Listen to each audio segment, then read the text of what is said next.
Hi everyone, welcome back. We are going to start sculpting our Oaxacan clay animals today. So the materials that you need are relatively simple. I have a piece of canvas underneath my work surface. I have the clay, of course. I have a container of slip, and I just grabbed one of the skewers. If you would like to use any of the other wooden clay tools, you can do that as well for sculpting purposes. I also do have my sketch nearby for reference. Let's take a look at this before we get started.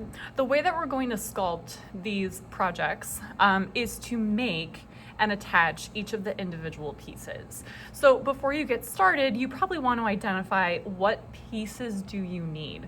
For me, I think it's going to be the most helpful to start with the body, because that's the largest piece, and then add the head, the legs, and just blend those pieces together so it's sturdier and so we don't see the seams of those separate pieces. So keep that in mind for building. But before we start sculpting, we do have to wedge our clay. So any time you get a new piece of clay, you need to move it around in your hand for 30 seconds at least in order to remove any air bubbles that may be in the clay. If there are air bubbles remaining, there is the potential for pieces to get damaged in the kiln because the air bubbles will expand when heated. If you wedge for at least 30 seconds, you should be in good shape. All right, so I'm hoping while I was talking that was at least 30 seconds or so. All right, so obviously you don't just want to use the entire piece right away. We also don't want the sculptures to be too big, so please be reasonable when you start with your first piece. This is the piece that I'm going to use for the body, and then like I said, I am going to sculpt individual pieces for the head, for the legs, and that kind of thing in order to attach them together. So the way that we're assembling these, you do have to be very careful of one thing. The clay can never be too thick. If it's too thick, it will be much more difficult to dry, and things can also get damaged in the kiln. So for example, for the body, while it is not the realistic formation of a bear, if this is the body, I'm going to push in and almost hollow out the stomach, the underside of it a little bit to help thin the clay out a little bit more. Again, that's okay if it influences whether or not it looks realistic, keeping in mind that these sculptures do not have to be realistic anyways. It is going to be more important for your clay piece to dry. All right, so I am going to go ahead, make my other pieces, and then I'll rejoin you in a moment so we can have a little reminder about scoring and slipping.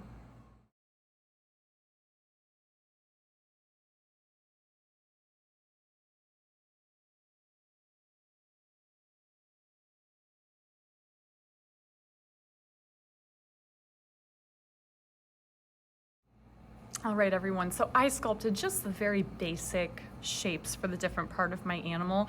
I have more work that I need to do. I have other detail that I want to add and other shapes that I want to refine. This is not done yet, and that's okay if yours is also not done yet in terms of detail. But I do think it's helpful to get everything attached, smooth things out, add in detail that way.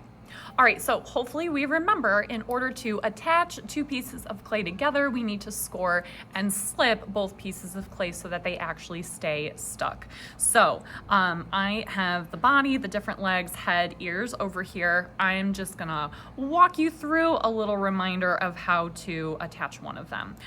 So I'm going to attach one of the legs, and I have shorter legs because I wanted it to be secure. One of the legs and larger feet right here, like this. So the first thing that you need to do is score. That's what the skewer is for. You're going to make a series of small little lines or marks onto both pieces where the clay is going to touch. As we've discussed in the past, it's like Velcro. You have little pieces that are hanging off in order to grab onto each other. This is what the score marks do. They grab onto each other. They help to increase that surface area. The second thing that we're going to do is slip, which is clay mixed with water. My slip was dry. I just added water to it. Yours should not not look like this, I promise. But you're going to take a little bit of this watery clay. It acts like your glue. You're going to put it onto both surfaces that you are attaching. You may use a clay tool. I just use my finger because our hands are already a mess. All right, and then you're going to stick them together. And you can already see just from doing that, it's much more secure than if you just try and stick them on there without doing this process. So please, even if you think it's stuck, please make sure that you are scoring and slipping and doing this process correctly. All right, after sticking it, the last thing that you want to do, especially for a project like this where you probably don't want to see the seams, you can take your finger or you can take one of the wooden clay tools and you just want to blend that seam together. That will help make it a little bit more secure, but it will also help make that attachment look a little bit cleaner. If there is an area, such as maybe on the inside, that you can't quite just use your finger to do it, a clay tool to help blend it together can also be helpful. So I'm going to go ahead and secure the rest of my pieces together, and then we'll talk next time about adding in some more details and refining our projects.